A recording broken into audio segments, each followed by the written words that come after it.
खुदा दा शुक्र होवे अज शाम के वास्ते असं बाइबल च पढ़ेंगे पहला कुरिन्थियों चैप्टर 9 वर्स 24 9 अध्याय और 24 वर्स।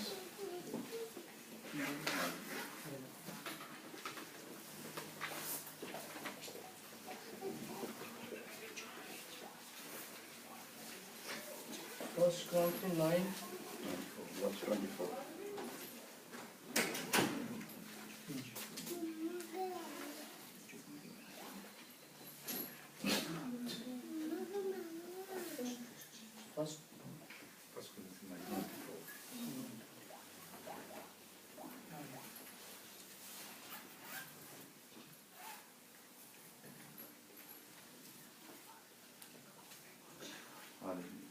क्या तुम नहीं जानते कि दौड़ में तो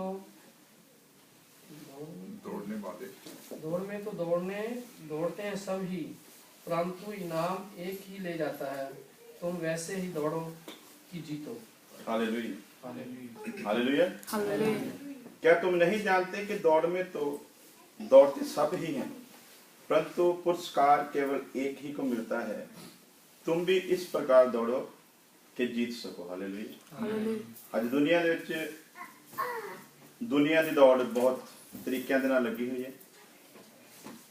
कुछ लोग आत्मा की मंशा के नाल दौड़ रहे हैं, कुछ शारीरिक मंशा के नाल दौड़ रहे हैं, कुछ इस जहान के उन्हें झूठे गुरुआं उन्हें झूठे नबियां के कहने के अनुसार दौड़ रहे हैं। लेकिन पाक नूं सिखाउंदा है कि दौड़ते तो सबे ही हैं, पर इनाम जिहड़ा है वो एक को नहीं मिलता। हालेलुया। अज इस दुनिया च देखते हैं दौड़ बहुत ज्यादा लगी हुई है, और हरेक जिहड़ा दौड़ रहा वो यही कह रहा कि मेरी दौड़ जिहड़ी है वो सही है, और अपनी दौड़ को सही करने के वास्ते तरह तरह दी उदाहरणा अज दुनिया के कोल हैं। पर एको ही दौड़ है जिहड़ी यसू मसीह दे वल है, और वो पाक रूह दी मर्जी तो बिना, पाक रूह दे साथ तो बिना दौड़ी नहीं जा सकती। इसे करके लिखा इनाम इको नूं मिलता है। हालेलुया। और वो पाक रूह ही है जिहदे विच रह के जदों इंसान दौड़दा है, और पाक कलाम दसदा है पाक रूह दे वसीले दे विच, पाक रूह दे वसीले दे नाल असीं सबे मसीह दे विच एक हां, और जदों एक तरीके की दौड़ दौड़ांगे तो उदों फिर इनाम इको नूं मिलेगा। वो इको कौन है? खुदावंद यसू मसीह दा बदन जिहदा नाम कलीसिया है। दुनिया च बहुत सारे लोग दौड़ रहे हैं, लेकिन इनाम सिर्फ इको नूं मिलेगा जिहड़ा पाक रूह दी हिदायत दे नाल मसीह यसू दे विच दौड़ेगा। हालेलुया। पर इनू असीं लाल लाल आयतां पढ़ांगे और क्लियर करते जावांगे। गलातियां दी पत्री संत पौलुस दे द्वारा लिखी गई, ਉਹਦਾ 5 अध्याय और 7 वर्ष ਦੇ ਵਿੱਚ पौलुस गिला कर ਰਿਹਾ ਦੌੜਨ ਵਾਲਿਆਂ ਦੇ ਨਾਲ। ਦੌੜਦੇ ਤੇ ਕਹਿੰਦਾ ਸਭੇ ਹਨ, पर इनाम ਜਿਹੜਾ ਆ ਉਹ ਇੱਕ ਨੂੰ ਮਿਲਦਾ है। और ਉਹਨੇ उस जगह ਤੇ हदायत ਕੀਤੀ ਸੀਗੀ, और अगे जाके अगलियां वर्षों में लिखा खेल प्रतियोगिता में भाग लेने वाला प्रत्येक खिलाड़ी सभी प्रकार का संयम रखता है। वह तो नष्ट होने वाले मुकुट की प्राप्ति के लिए ये सब कुछ करता है, परंतु हम नष्ट ना होने वाले मुकुट के लिए करते हैं। इसलिए मैं लक्ष्यहीन सा नहीं दौड़ता, ना मैं हवा में मुक्का मारता हूं, परंतु मैं अपनी देह को यातना देकर वश में रखता हूं, कहीं ऐसा ना हो कि मैं औरों को प्रचार करके स्वयं अयोग्य ठहरूं। हालेलुया। दूसरे नूं दौड़ सिखाउंदा किते मैं इस दौड़ दे विच आपे ही ना हार जावां, इसलिए कहंदा मैं अपने आप नूं संयम दे विच रखदा हां, अपने आप नूं नियंत्रण दे विच रखदा हां, अपने आप नूं मारदा ते कुटदा हां। और कई लोग फिर इस चीज़ ते विचार करते कहते हैं कि वो अपने आप नूं किवें मारदा कुटदा सी। और असीं देखते हैं कि साडे हिंदुस्तान दे विच बड़े बड़े तरीकों के रीति रिवाज हैं। कई लोग परमेश्वर नूं खुश करने के लिए असीं देखते हैं अपने आप नूं बैंतां दी मार मारदे हैं। कुछ लोग कोलियां दे उत्ते नंगे पैरां दे नाल तुरदे हैं। कई तरीके दे नाल असीं देखते हैं हिंदुस्तान दे विच मुसलमानां दे विच एक रीत है, वो अपने आप नूं कोड़ियां दे नाल छलनी करदे हैं, किसी ना किसी तरीके दे नाल वो परमेश्वर नूं खुश कर सकन। और कई लोग इस चीज़ भी इस तरह लेंदे हैं, शायद संत पौलुस भी अपने आप नूं दुनिया के इन्हां तरीकों दे नाल ही मारदा ਹੋਵੇਗਾ। ਲੇਕਿਨ ਸੰਤ ਪੌਲੁਸ ਦਾ ਕਹਿਣਾ ਇਹ ਨਹੀਂ ਸੀ, ਕਹਿੰਦਾ ਮੈਂ ਆਪਣੇ ਆਪ ਨੂੰ ਮਾਰਦਾ ਕੁੱਟਦਾ ਤੇ ਉਹਦੇ ਆਪਣੇ ਆਪ ਨੂੰ ਸਹਿਮ ਦੇ ਵਿੱਚ ਰੱਖਦਾ ਹਾਂ, ਵਸ਼ ਦੇ ਵਿੱਚ ਰੱਖਦਾ ਹਾਂ। ਉਹਦਾ ਮਤਲਬ ਇਹ ਸੀ ਕਿ ਇਸ ਦੌੜ ਦੇ ਵਿੱਚ ਜਿਹੜੀਆਂ ਰੁਕਾਵਟਾਂ ਖੜੀਆਂ ਹੁੰਦੀਆਂ ਹਨ, ਇਸ ਦੌੜ ਨੂੰ ਪੂਰਾ ਕਰਨ ਦੇ ਵਿੱਚ ਮੇਰੇ ਸਾਹਮਣੇ ਜਿਹੜੀਆਂ ਵੀ ਰੁਕਾਵਟਾਂ ਆਉਂਦੀਆਂ ਹਨ, ਔਰ ਸਰੀਰ ਜਦੋਂ ਉਹਨਾਂ ਰੁਕਾਵਟਾਂ ਦੇ ਲਈ ਮੈਨੂੰ ਅਗਾਹ ਕਰਦਾ ਹੈ, ਮੈਨੂੰ ਉਹਦੇ ਵੱਲ ਲਿਜਾਣ ਦੀ ਕੋਸ਼ਿਸ਼ ਕਰਦਾ ਹੈ, ਤੇ ਮੈਂ ਫਿਰ ਉਹਨਾਂ ਸਾਰੀਆਂ ਖਵਾਇਸ਼ਾਂ ਤਮੰਨਾਵਾਂ ਨੂੰ ਮਾਰਦਾ ਹਾਂ ਜਿਹੜੀਆਂ ਮੈਨੂੰ ਸਰੀਰ ਵੱਲ ਲੈ ਕੇ ਜਾਂਦੀਆਂ ਹਨ ਤੇ ਮੇਰੀ ਆਤਮਾ ਦੀ ਦੌੜ ਦੇ ਵਿੱਚ ਰੁਕਾਵਟ ਬਣਦੀਆਂ ਹਨ। ਦੌੜਦੇ ਤੇ ਸਭੇ ਹਨ, ਪਰ ਇਨਾਮ ਜਿਹੜਾ ਹੈ ਉਹ ਇੱਕ ਨੂੰ ਮਿਲਦਾ ਹੈ, ਉਸੇ ਨੂੰ ਮਿਲਦਾ ਹੈ ਜਿਹੜਾ ਰੀਤੀ ਦੇ ਅਨੁਸਾਰ ਦੌੜਦਾ ਹੈ, ਔਰ ਜਿਹੜਾ ਫਿਰ ਦੌੜਦਾ ਹੈ ਉਹੀ ਜਿੱਤ ਪ੍ਰਾਪਤ ਕਰਦਾ ਹੈ। ਔਰ ਸੰਤ ਪੌਲੁਸ ਇੱਥੇ ਗਿਲਾ ਕਰਦਾ ਗਲਾਤੀਓ 5:7 ਦੇ ਵਿੱਚ, ਕਹਿੰਦਾ ਪਹਿਲਾਂ ਤੁਸੀਂ ਚੰਗੀ ਤਰ੍ਹਾਂ ਦੌੜਦੇ ਸੋ। ਕਿੱਦਾਂ ਦੌੜਦੇ ਸੀਗੇ? ਪਹਿਲਾਂ ਤੇ ਯਿਸੂ ਦੇ ਵਿੱਚ ਜਦੋਂ ਆਉਨੇ ਆ, ਕਹਿੰਦੇ ਨਵਾਂ ਮੁੰਡਾ 5 ਟਾਈਮ ਨਮਾਜ਼ ਪੜ੍ਹਦਾ, ਤੇ ਜਿੱਦਾਂ ਫਿਰ ਸਮਾਂ ਬੀਤਦਾ ਆ, ਉਹ 5 ਤੋਂ ਫਿਰ 4, 4 ਤੋਂ 3, 3 ਤੋਂ 2 ਤੇ 2 ਤੋਂ 1, ਤੇ ਫਿਰ ਕਦੀ ਮਹੀਨੇ ਦੇ ਵਿੱਚ ਤੇ ਕਦੀ ਸਾਲ ਦੇ ਵਿੱਚ ਆ। ਔਰ ਪੌਲੁਸ ਵੀ ਇੱਥੇ ਇਹੀ ਗਿਲਾ ਕਰ ਰਿਹਾ, ਕਹਿੰਦਾ ਪਹਿਲਾਂ ਚੰਗੀ ਤਰ੍ਹਾਂ, ਹਾਲੇਲੂਇਆ।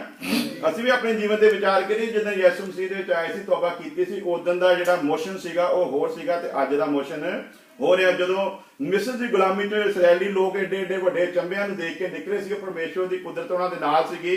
ਔਰ ਲਿਖਿਆ ਪਰਮੇਸ਼ਵਰ ਉਹਨਾਂ ਦੇ ਅੱਗੇ ਚੱਲਦਾ ਸੀ, ਮੁਸੀਬਤ ਅੱਗੇ ਆਉਂਦੀ ਸੀ ਤੇ ਪਰਮੇਸ਼ਵਰ ਅੱਗੇ, ਮੁਸੀਬਤ ਪਿੱਛੇ ਆਉਂਦੀ ਸੀ, ਪਰਮੇਸ਼ਵਰ ਪਿੱਛੇ। ਜੋਸ਼ ਬੜਾ ਸੀਗਾ, ਪਰਮੇਸ਼ਵਰ ਨਾਲ ਰਹਿੰਦਾ ਸੀ, ਨਾਲ ਚੱਲਦਾ ਸੀਗਾ। ਔਰ ਉਦੋਂ ਜਦੋਂ ਮਿਸਰ ਦੇ ਵਿੱਚੋਂ ਇਸਰਾਇਲ ਦੇ ਵੱਲ ਦੌੜੇ, ਉਦੋਂ ਤੇ ਬੜੇ ਦਲੇਰ ਸੀਗੇ, ਪਰ ਅੱਗੇ ਆ ਕੇ ਕੀ ਕਹਿੰਦੇ, ਸਾਨੂੰ ਹੁਣ ਉੱਥੇ ਦਾ ਧਨੀਆ ਵੀ ਚੇਤੇ ਆਉਂਦਾ, ਸਾਨੂੰ ਉੱਥੇ ਦਾ ਲਸਣ ਵੀ ਚੇਤੇ ਆਉਂਦਾ, ਉੱਥੇ ਦਾ ਪੁਦੀਨਾ ਵੀ, ਕੱਲੀਆਂ ਚੀਜ਼ਾਂ ਫਿਰ ਉੱਥੇ ਦੀਆਂ ਹੁਣ ਗਿਣਾ ਰਹੇ ਹਨ ਔਰ ਦੱਸ ਰਹੇ ਹਨ। ਔਰ ਕੀ ਕਹਿ ਰਹੇ ਹਨ ਕਿ ਦੌੜਨ ਲਈ ਤੇ ਅਸੀਂ ਨਿਕਲੇ ਸੀ ਇਸਰਾਇਲ ਦੇ ਵੱਲ, ਪਰ ਹੁਣ ਸਾਡਾ ਦਿਲ ਕਰਦਾ ਹੈ ਕਿ ਵਾਪਸ ਦੌੜੀਏ ਤੇ ਮਿਸਰ ਦੇ ਵਿੱਚ ਹੀ ਜਾ ਵੜੀਏ। ਉਸੇ ਤਰ੍ਹਾਂ ਪੌਲੁਸ ਅੱਜ ਗਿਲਾ ਕਰ ਰਿਹਾ ਆ, ਪਹਿਲੋਂ ਬੜਾ ਚੰਗੀ ਤਰ੍ਹਾਂ ਦੌੜਦੇ ਸੀਗੇ, ਪਰ ਹੁਣ ਕੀ ਹੋ ਗਿਆ? ਪੜਾਂਗੇ ਇਹਨਾਂ ਲਾਈਨਾਂ ਨੂੰ, ਗਲਾਤੀਓ 5 ਅਧਿਆय ਉਹਦੀ 7 ਵਰਸ। तुम तो भली भांति दौड़ रहे थे, अब किसने तुम्हें रोक दिया हालेलुया कि सत्य को ना मानो? गलातियों 5 ਉਹਦੀ 7 वर्ष, ठीक है। हाँ जी। तुम तो भली भांति दौड़ रहे थे और सत्य को मानने में किसने बाधा डाल दी? ऐसी सीख तुम्हारे बुलाने वाले की ओर से तो नहीं, थोड़ा सा खमीर गूंदे हुए पूरे आटे को खमीरा कर देता है। हालेलुया।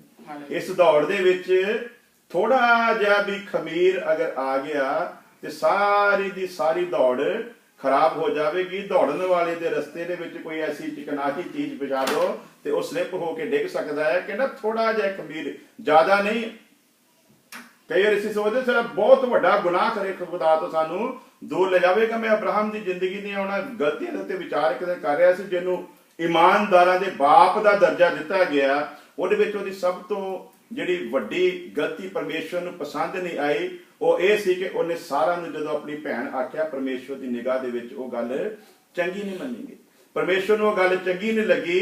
ਇਸ ਲਈ ਚੰਗੀ ਨਹੀਂ ਲੱਗੀ ਕਿਉਂਕਿ ਦੁਨਿਆਵੀ ਤਰੀਕੇ ਦੇ ਨਾਲ ਕੋਈ ਮਾੜੀ ਗੱਲ ਨਹੀਂ ਸੀ ਉਹਨੇ ਕਹੀ, ਲੇਕਿਨ ਸਿਰਫ ਆਪਣੀ ਜਾਨ ਨੂੰ ਸੇਫ ਕਰਨ ਦੇ ਵਾਸਤੇ ਉਹਨੇ ਇਹ ਕਹਿ ਦਿੱਤਾ ਕਿ ਇਹ ਮੇਰੀ ਭੈਣ ਹੈ। ਪਰਮੇਸ਼ਵਰ ਨੂੰ ਇਹ ਚੰਗਾ ਨਹੀਂ ਲੱਗਾ। ਔਰ ਜਦੋਂ ਬਾਦਸ਼ਾਹ ਨੇ ਉਹਦੀ ਉਸ ਪਤਨੀ ਦੇ ਵੱਲ ਬੁਰੀ ਨਜ਼ਰ ਨਾ ਕੀਤਾ, ਅਬਰਾਹਮ ਨੂੰ ਤੇ ਉਸ ਵਕਤ ਪਰਮੇਸ਼ਵਰ ਨੇ ਕੁਛ ਨਹੀਂ ਕਿਹਾ, ਪਰ ਉਹਨੂੰ ਕਹਿ ਦਿੱਤਾ ਕਿ ਮੈਂ ਤੇਰਾ ਖਾਨਦਾਨ ਨਸ਼ਟ ਕਰ ਦੇਵਾਂਗਾ, ਤੇਰਾ ਸਭ ਕੁਝ ਬਰਬਾਦ ਕਰ ਦੇਵਾਂਗਾ ਅਗਰ ਤੂੰ ਮੇਰੀ ਇਸ ਬੇਟੀ ਦੇ ਵੱਲ ਬੁਰੀ ਨਜ਼ਰ ਦੇ ਨਾਲ ਵੇਖਿਆ। ਤੈਨੂੰ ਨਹੀਂ ਪਤਾ ਕਿ ਇਹਦੇ ਉੱਤੇ ਮੇਰਾ ਕਿੱਡੀ ਵੱਡੀ ਫਜ਼ਲ ਦੀ ਨਜ਼ਰ ਹੈ।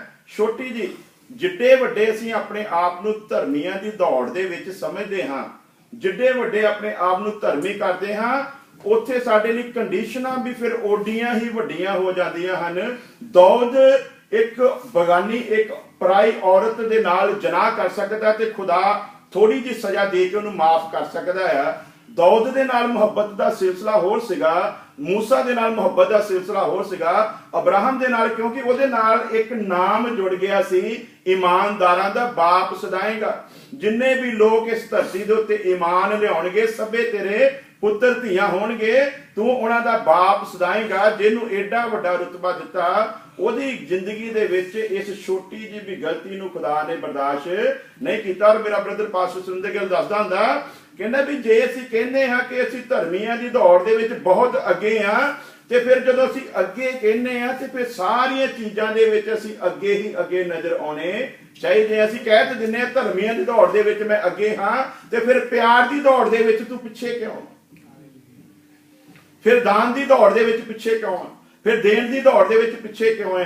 ਫਿਰ ਪਰਮੇਸ਼ਵਰ ਦੇ ਲੋਕਾਂ ਦੇ ਨਾਲ ਜਦੋਂ ਤੂੰ ਦੌੜਦਾ ਤੂੰ ਕਹਿੰਦਾ ਕਿ ਮੈਂ ਅੱਗੇ ਹਾਂ, ਤੇ ਫਿਰ ਉਹਨਾਂ ਚੀਜ਼ਾਂ ਦੇ ਵਿੱਚ ਵੀ ਤੂੰ ਅੱਗੇ ਹੀ ਨਜ਼ਰ ਆਉਣਾ ਚਾਹੀਦਾ ਹਾਂ ਜਿਹੜੀਆਂ ਚੀਜ਼ਾਂ ਦੀ ਪਰਮੇਸ਼ਵਰ ਤੇਰੇ ਤੋਂ ਆਸ ਰੱਖਦਾ ਆ। ਔਰ ਪੌਲੁਸ ਦੀ ਇਹ ਚਾਹਤ ਸੀ ਕਿ ਜਿਸ ਤਰੀਕੇ ਦੇ ਨਾਲ ਉਹ ਪਰਮੇਸ਼ਵਰ ਦੇ ਵਿੱਚ ਦੌੜ ਰਿਹਾ ਆ, ਜਿੰਨੇ ਵੀ ਉਹਦੇ ਦੁਆਰਾ ਮਸੀਹ ਯਿਸੂ ਦੇ ਕੋਲ ਆਉਣ, ਉਹ ਚਾਹੁੰਦਾ ਸੀ ਕਿ ਉਹ ਸਭੇ ਲੋਕ ਉਸੇ ਤਰ੍ਹਾਂ ਦੌੜਨ ਜਿਸ ਤਰ੍ਹਾਂ ਪਰਮੇਸ਼ਵਰ ਦੇ ਵਿੱਚ ਮੈਂ ਦੌੜ ਰਿਹਾ ਹਾਂ। ਔਰ ਜਿੱਥੇ ਕਿਤੇ ਉਹ ਜਾਂਦਾ ਸੀ ਆਪਣੇ ਆਪ ਨੂੰ ਇੱਕ ਨਮੂਨਾ ਕਰਕੇ, ਦੁਨੀਆ ਦੇ ਵਿੱਚ ਇੱਕ ਐਗਜ਼ਾਮਪਲ ਕਰਕੇ ਆਪਣੇ ਆਪ ਨੂੰ ਪੇਸ਼ ਕਰਦਾ ਸੀ। ਉਹ ਐਵੇਂ ਸਾਡੇ ਵਾਂਗੂ ਨਹੀਂ ਸੀ ਕਹਿ ਦਿੰਦਾ ਭਾਈ ਤੁਹਾਨੂੰ ਐਤਵਾਰ ਨੂੰ ਚਰਚ ਦੇ ਵਿੱਚ ਆਉਣਾ ਚਾਹੀਦਾ ਆ, 7ਵਾਂ ਦਿਨ ਜਿਹੜਾ ਪਰਮੇਸ਼ਵਰ ਦੇ ਲਈ ਪਵਿੱਤਰ ਆ।